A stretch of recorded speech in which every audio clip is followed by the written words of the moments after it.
Alors le système Ishimoku Kinkoyo, comme tout système, n'est pas fiable à 100%. Vous n'aurez jamais 100% de réussite. Mais par contre, on peut éviter relativement facilement certains trades, des départs en achat, par exemple comme ici, nous avons un départ en achat. Si on regarde donc quand on est ici, si on regarde 26 bougies après, on a le Kumo futur qui passe en achat.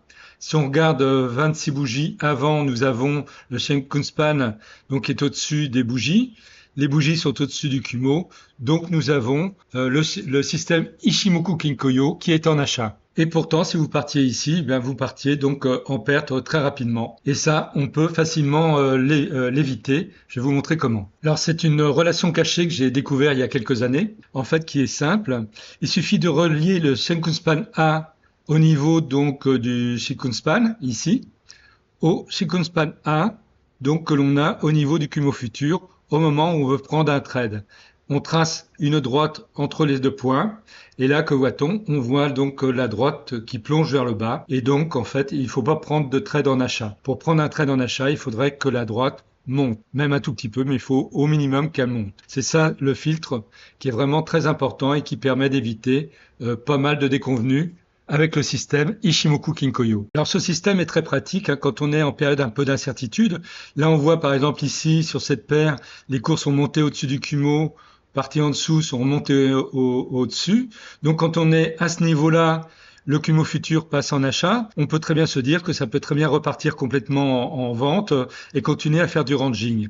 Donc pour cela, il suffit de tracer la ligne telle que je vous l'ai précisé. Donc au niveau, donc là 26 bougies avant ce point, donc on est ici, le Shenkunspan A est ici, et on le trace jusqu'au Shenkunspan A, ici de l'autre côté. On voit que la ligne monte, donc là pas de problème, on peut partir en achat. Voilà à quoi se sert cette méthode. Alors naturellement, dans la réalité, c'est beaucoup plus simple puisqu'il suffit de regarder le Kumo futur, de regarder où se trouve le Shenkunspan et donc de tracer les lignes. Dans le cas présent, par exemple, là c'est vraiment un exemple complètement bidon, je dirais, mais qui va vous permettre de voir. C'est hyper rapide. Donc voilà. Là, on a la ligne qui est tracée et donc par rapport donc à ici. Donc là déjà, on a qu'on s'appelle une certaine confortation si on voulait prendre un trade en achat. Pourquoi? Parce que nous avons cette ligne-là qui monte très fortement. Pour me contacter, vous avez mon adresse email ici. Pour me suivre sur Twitter, l'adresse ici. Et voilà l'adresse de mon éditeur.